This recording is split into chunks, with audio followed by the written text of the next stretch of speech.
a show of hands, how many of you would say that a large portion of your work involves group projects or teamwork? Wow, I was going to say majority, but that looks like everybody. Well, according to a recent Bryant grad's capstone project on group dynamics, she determined that upwards of 80% of her grades were influenced by others in the form of teamwork and group projects. Not always good, sometimes bad.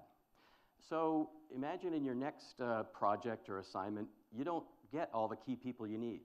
What if you're missing the numbers guy or the perfect presenter? I'm going to suggest it would have a negative impact on your project. Now, imagining this is actually not isolated to just school projects. In the business world right now, business leaders in Rhode Island are saying one of their biggest challenges is not having access to a workforce educated employee base. I think we'd all agree that students that don't learn don't graduate high school. Now, students that don't graduate high school, let's go to the step next. Students that don't graduate high school won't have access to all the benefits of higher education and better jobs that can provide. Now let's go a step backwards. Students that don't learn don't graduate high school. Most importantly, at least in my world, students that are hungry don't learn. Now, unfortunately in Rhode Island, 1 in 7 residents is considered food insecure. What does that mean? Simply put, it means they lack access to safe and nutritious food. What if our group of about 100 or so represented Rhode Island? That would mean up to 14 of us would be food insecure, lacking access to safe and nutritious food. Also, we might not know where our next meal's coming from. Now, I'm hopeful this doesn't affect you now. It didn't impact you growing up. But I can assure you it does impact thousands of our students every day in Rhode Island today. According to a group called Feeding America, a national anti-hunger organization, they've done some research.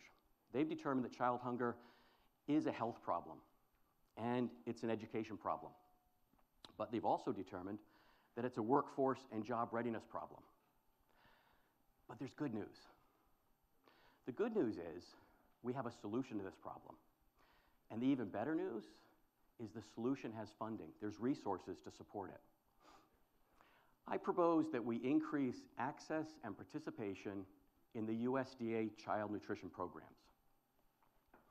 I've been in the industry for almost 23 years, and I can say the group that I manage serves a large portion of our 140,000 K through 12 students in Rhode Island.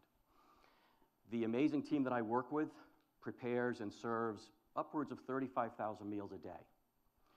Now, these meals are vitally important to a lot of our students. These meals are locally produced, locally sourced. They're healthy, and they're affordable. These programs are in the form of breakfast, lunch, sometimes snack programs.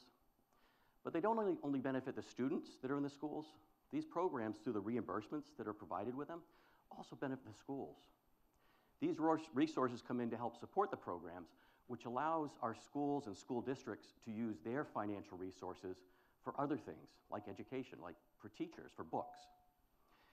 Now, in Rhode Island, one of our biggest areas of opportunity is actually in the area of school breakfast. Last year, school districts across the state served millions of meals, brought in over $10 million in positive economic impact in the form of federal and state reimbursements. Unfortunately, fewer than half of the students that qualify for these free and reduced price meals participated in the breakfast programs. I'd like to see us move that needle. I'd like to see us increase the access and the participation. Think about that, what that could do if we could increase the participation closer to 100%, generating upwards of $20 million of positive economic impact for our state. Now, you might be wondering, what does this have to do with innovation, the theme for today? Well, believe it or not, Rhode Island is actually an innovative leader when it comes to child nutrition. We've led the country for over a decade. We've led the country for over a decade with some of the strictest nutrition standards in the country. We're also, and this is an interesting one, we're also the only state in the union with a governor-appointed director of food strategy. Now, she's tasked with, amongst many other things, helping to reduce child hunger and food insecurity.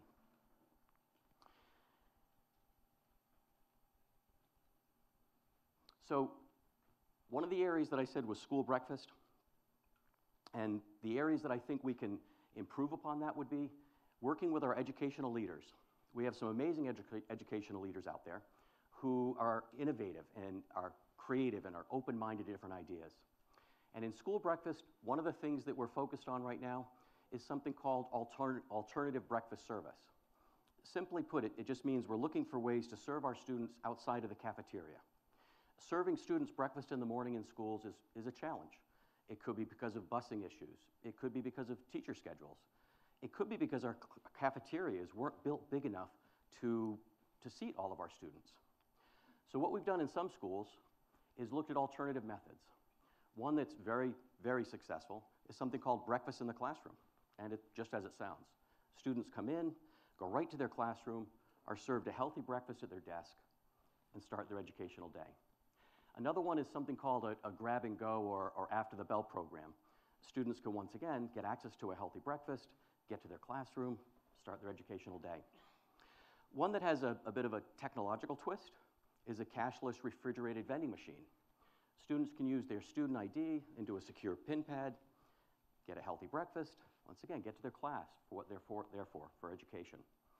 Now, one of my favorites is something called a blender bike. It's just as it appears. Students can pedal the bike, which then turns the blender. We pour in some fresh fruit, some yogurt, low-fat yogurt, of course. How cool is that to start your day with a fresh yogurt smoothie?